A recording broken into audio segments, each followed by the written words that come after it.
doing the ultrasound, and he saw one with a heartbeat. Well, yay, all excited. And then he kept kind of moving the little ultrasound machine, and there was number 2. Okay, yay, twins. Okay, we love twins. Yeah, we were ready for it. And then I looked at him and said, "You're still looking."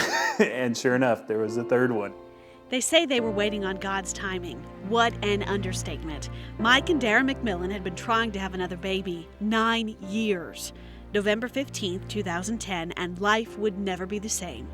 Just 5 months into Dara's pregnancy, her water broke. Infection came next. We were told we may have to sacrifice one baby for the other 2. As a mother, that's nothing you would want to hear. But Dara's life was on the line, and so were the lives of her triplets.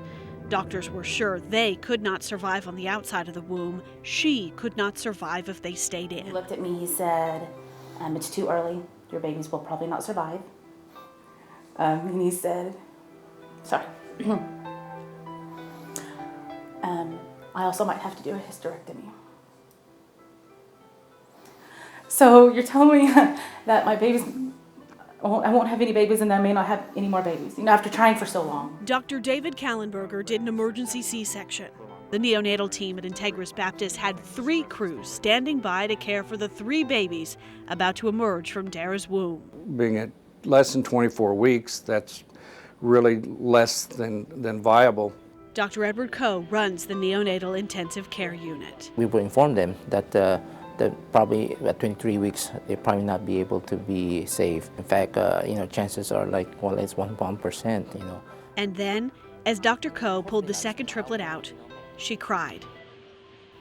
And the room stood still. There was a chance the McMillans might be the 1%. It's a miracle. I have a feeling that they may be able to be saved.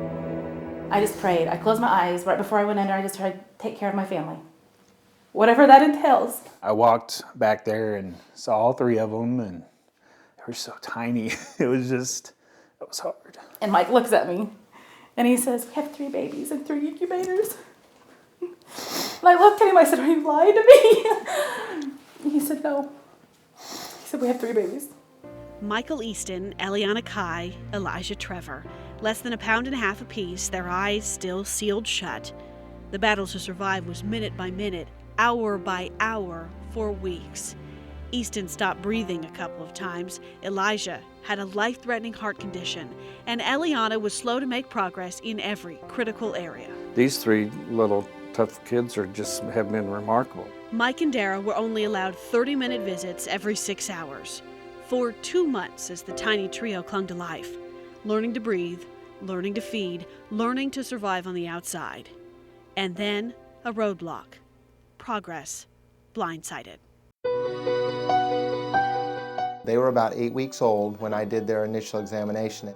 Pediatric ophthalmologist Dr. Mark Scott discovered the triplets had the most severe form of preemie eye disease, a 95% chance of blindness. The standard treatment, laser therapy, rarely works on babies this small. And so Dr. Scott tried an experimental therapy, typically used on the elderly. The experiment worked perfectly. It's the closest thing to a miracle I've ever seen. I mean, it really is. To inject a medicine and 24 hours later the disease is essentially gone, in a disease that uniformly causes blindness in children. I mean, you're talking about a lifetime of vision that you've afforded these children.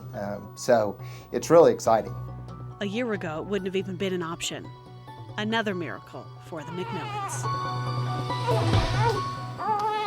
The triplets are 100 days old this day. The McMillans have practically stopped counting the beaten odds. Expectations surpassed. Easton is on the left, Eli's in the middle, and that's Eliana on the right. All 3 of them breathing on their own. I think, it's a miracle that they are able to reach to this stage. Even though we are very optimistic of their prognosis, we still kind of always worry when they're in the NICU.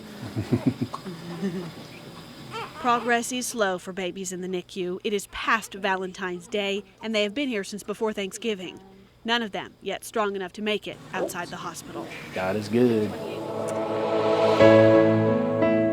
5 days before his due date. A About the time the triplets were scheduled to be born, they set out on a different journey, home.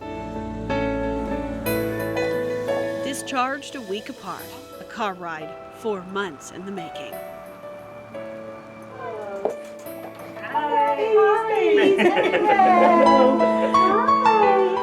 It is triple chaos here, where the bottles are prepared in bulk and the walls are papered with doctor schedules.